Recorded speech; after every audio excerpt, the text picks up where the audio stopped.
Alright, so being the brilliant neuroscientist that I am, I recently conducted an experiment using myself as the model organism in which I switched my iPhone to a Nokia. You may be asking yourself, now Karla, why? Out of all the times in history that you decide to do this switch, why did you decide mid-pandemic to switch your phone? Since we switched to online school, my screen time has increased from a relatively healthy 2 hours to, I would like to say, a pretty disgustingly unhealthy 12 hours a day. So I figure this is something that I can cut out of my life for a little bit of time and see what happens. Anyways, so I would like to set some of the methods for this mini experiment. Number 1, switch phones. Done. Number 2, so I'm allowing myself to use Spotify for when I work out. This is approximately 1 hour, maybe a little bit more every day. The third thing is that I'm allowing myself to use WhatsApp whenever I have to work online. Now onto my experience. So I didn't necessarily document it over the course of time simply because I was trying to disconnect, and I usually use my phone to record things. So this was just, you could just see it didn't work. A lot of people have been watching Netflix and stuff, but it gets boring after a little while. So I kind of had foreseen this already. I had already gotten bored with the Netflixes, so we started expanding into other hobbies. So I started playing guitar a little bit more. That was definitely fun. I started learning different types of songs that I'd never tried to play before, which is definitely fun. Something that I'm really proud of that's come from this experiment is that I've rediscovered my love for reading. And so I was never one of those kids that would just be reading all the time when I was growing up, but I did read a lot as a kid, and I still read a lot. But the focus of what I've been reading as an adult, as opposed to what I used to read as a kid, I would read for fun and didn't really have to read so much for schoolwork. And now I definitely have to read a lot for work, for school, for just being able to manage my life as a scholar. It's very different from reading for fun. And I haven't read a book for fun in, well, now I can't say that anymore. But prior to this experiment, I hadn't read a book for fun in a pretty long time. I used to read science and productivity books for fun, but it's not the same as getting involved in the narrative of a story. And that's not something that I've done for quite a bit of time. And it was really a lot of fun to be able to do it again. Another type of reading that I've been doing is also reading on the news. I actually got subscriptions to the New York Times and to The Economist, which let's see how long that lasts, because let's just be real. But to be completely real with you, I wasn't really paying attention to anything that was happening to the news unless it was something big that you would just happen to hear in conversation with people. But I was really trying to avoid reading the news because every time that I read the news on the news app, or if I read Politico or something, I would just get really upset, or it was just something that I wasn't having a lot of time to do, so I was just not doing it. Of course, I don't read it cover to cover, but I've definitely been growing in my knowledge of current events. And alright, so my experience overall, so let's talk about it. What did I learn from this, and what you probably learn from this? So I like to think that we have 2 types of attention. We probably have more, but this is just how it makes sense in my head. So I'm gonna call one sprint and the other one endurance. So with sprint type of attention, it's you need to be able to go full focus into one thing really quickly, but change it up. So that's kind of the type of attention that we're practicing when we're using our computers, when we're using our phones. The other type of attention, the endurance type of focus / attention, I like to call it, is when you sit down and you just completely focus on one thing, one task at a time, and you go full throttle, but only on one thing. And it doesn't require that you change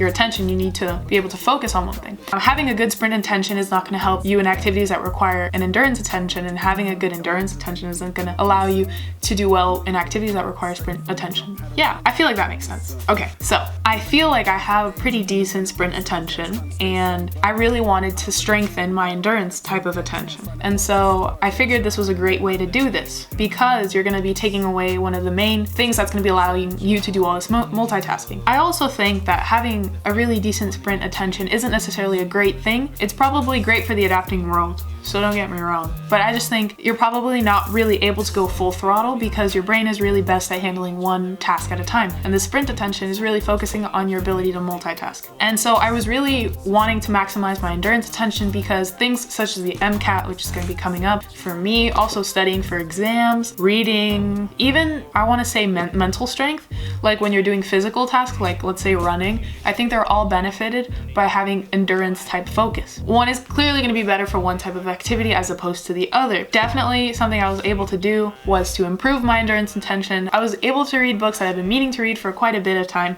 in a pretty short amount of time because, you know, day has a lot of hours. And I was also able to read like my textbook for longer periods of time, which I definitely noticed after practicing over the course of a couple, you know, days and then weeks.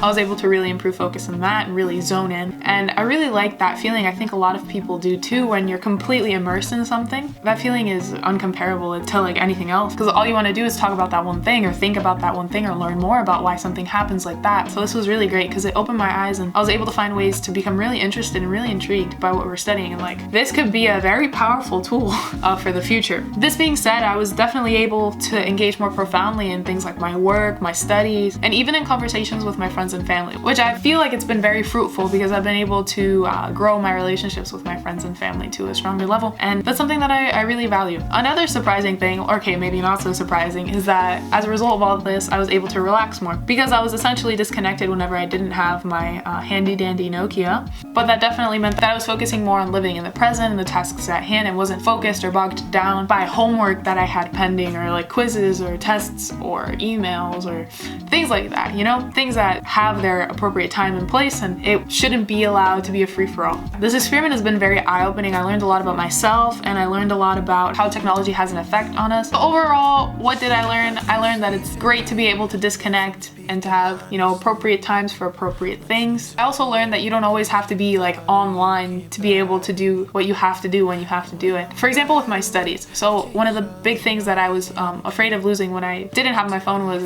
Canvas. That's how we're doing classes and that's how we're doing quizzes and everything. And so I didn't want to be caught off guard about any quizzes or any homework assignments. So I made like double and triple sure that I wrote this down in a calendar, and it also just helped me be more focused and be more on task as opposed to waiting for a Canvas alert, not being necessarily dependent on the technology and taking it into my own hands, because the technology is definitely a tool, but I also want to be completely conscious about what I need to do and when it needs to get done. And that's something that I had been slacking on because of the technology. So moving forward, here are some things that I recommend to everybody. Number one, get rid of push notifications. I was getting a lot of push notifications from apps like ESPN and like New York Times and like stuff like this, things that don't necessarily need to have a push notification.